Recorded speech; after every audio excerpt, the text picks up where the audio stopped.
What a lovely looking lot you are. You've all scrubbed up very well.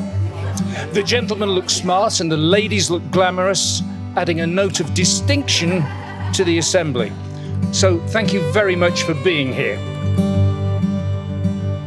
I'd like to start by saying on behalf of Lydia and I how fantastic it is to share our special day with you all. However you've influenced our lives, each of you making the effort to be here has already made our day. As well as people making the awesome effort driving 10 minutes up the road, we've also got guests here from across the country and again across the pond. So all I'd ask is these individuals have a drink in their hand for making such an amazing effort for being here today. Now, while becoming friends with Harry was a look, getting to know Lydia was a blessing. I have known Lydia for as nearly as long as I've known Harry, and I've had the privilege of watching this dynamic duo become the force of nature we see before us today. John and Anne-Marie, without all your help, today would not have been possible. Over the last 18 months, you have always endeavoured to give us the perfect day. Any worries or stressful moments, you've kept everyone cool, calm and collected. Today has been everything and more, so really, from the bottom of our hearts, thank you. It's an immensely important day for me, and I know it must hold incredible gravity and sentiment to you both too. I just want you to know Lydia is the most amazing person I've ever met. She makes everything about my life infinitely more joyous, and that is huge testament to you both. I want to take this moment to reassure you I will always do everything to protect her, value her, encourage her and love her just as much as you do.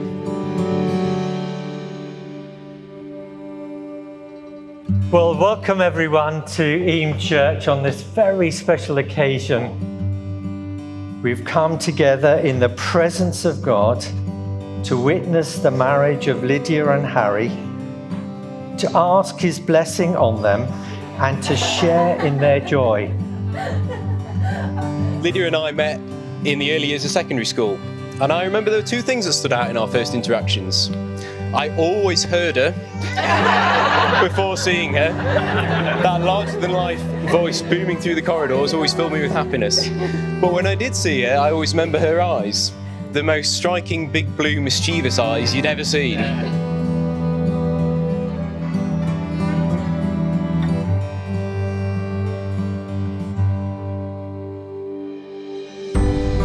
Lydia, I give you this ring As a sign of our marriage. as a sign of our marriage.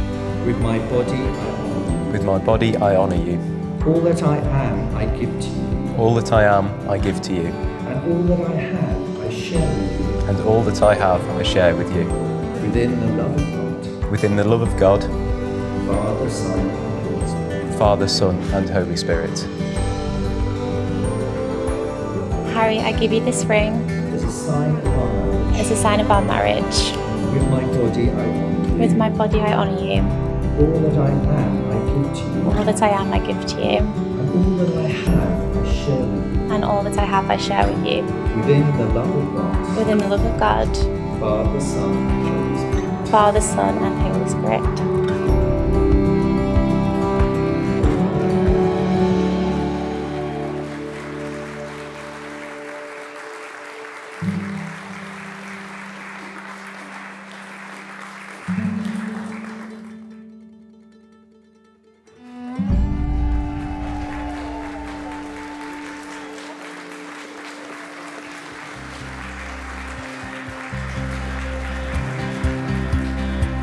Ladies and gentlemen, bride and groom. Yay! Yeah. Firstly, a warm welcome to Harry and Lydia's wedding celebration.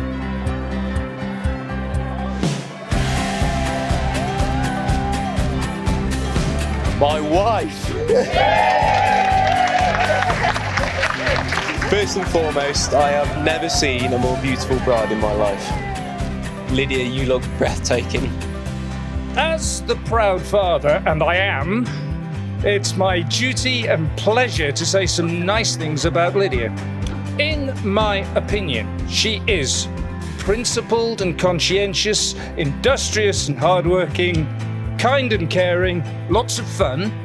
She's a great auntie, and it won't have escaped your notice that today she looks absolutely stunning. Thank you. There was a steadying figure on the horizon in the form of a very loud, very bubbly, incredibly warm-hearted young lady called Lydia. Or as a family, we were initially introduced to her as Lydia. She's just a friend. She's just a friend.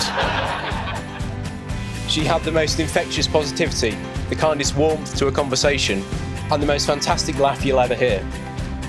She was and still is a personified ray of sunshine, endlessly making everyone's day a little brighter. My favourite part of school was the bus journey. Every day hoping I'd get a seat next to her, simply to ask her about her day. Generally, it started with, "Oh, I did the most embarrassing thing today." And obviously, being besotted, I was totally locked in every time to hear about the chaos that unfolded. We were best friends all through the latter stage of school, so when it came to moving on to university, the idea of not seeing her every day was heartbreaking. But actually, nothing changed. We messaged every day, had calls to see how everything was going, and made each other laugh and cry with the care we obviously shared for each other. The day came when we knew we wanted a relationship, and after today, it's one of the happiest moments of my life. She deserves a good husband, and with Harry, she's nailed it. Harry is the ultimate nice guy, and much credit must go to his parents. I don't know whether it's nature or nurture, but on both cases, down to them. I salute you.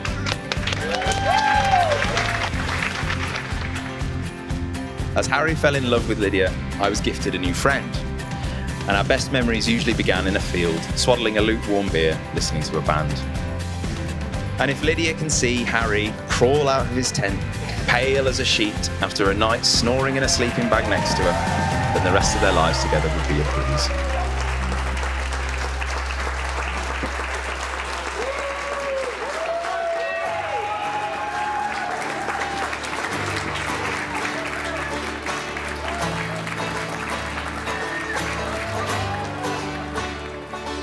When Harry plucked up the courage to finally introduce to the family, the perfect opportunity was a Sunday lunch at the Derwent. It was relaxing. Lydia was endearing herself well to all of us. The family weren't being too embarrassing at all until there was a lull in conversation. It felt as though the temperature dropped a couple of degrees in the pub. My mum quietly leaned over the table and asked, "So, Lydia, when did the lust start?" Lydia, you are the most determined and resilient person I've ever met. Nothing has ever stopped you from achieving your goal. Every day I'm inspired by your unbelievable strength. Chapter 1, in which Harry asks me for Lydia's hand in marriage. Imagine, if you will, the pair of us sitting on an oil drum in an old barn in absolute silence, whilst Harry plucked up sufficient courage to ask his prospective father-in-law for his daughter's hand in marriage. He got there in the end, and I really enjoyed faking looking unsure. There was pacing, there was frowning, there was much beard stroking before I agreed the match. Actually, this took a bit of doing because my internal dialogue was saying, "At last!" I could tell endless stories about your loyalty to those you love, your wicked sense of humour and your mesmerising attitude to life. But the thing I love most about you is your unquenchable thirst for adventure. Marriage is of course the biggest adventure you can have, but what reassures me is knowing that we've grown together, being influenced by each other, and learned how to get through every obstacle we've ever been faced with. Through the happy times and sad times, I will be the witness to your life. your confidant when you need support, your shoulder to cry on, and your laughter and energy when you need it most. You are the other half of me, and I will cherish every second with you.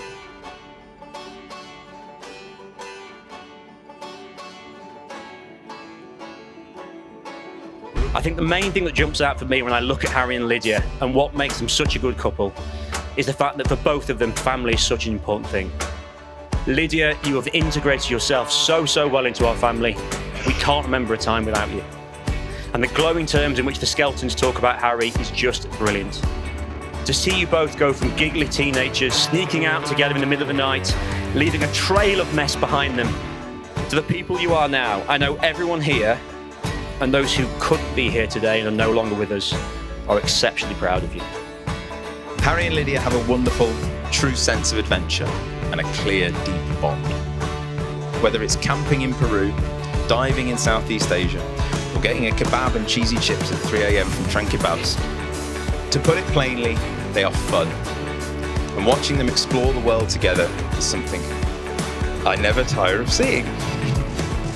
But I'd like to leave the last word with Rex Harrison, aka Professor Henry Higgins, who, when asking the rhetorical question, how to handle a woman, answers this: simply love her. And that is my advice. Ladies and gentlemen, please be upstanding for the toast. The toast is the bride and groom. Bride and groom. My single proudest moment was the day I proposed to the love of my life. I didn't think it would ever be topped, but having everyone here today, celebrating my beautiful partner, totally eclipses it. Thank you all so much for making today the best of my life.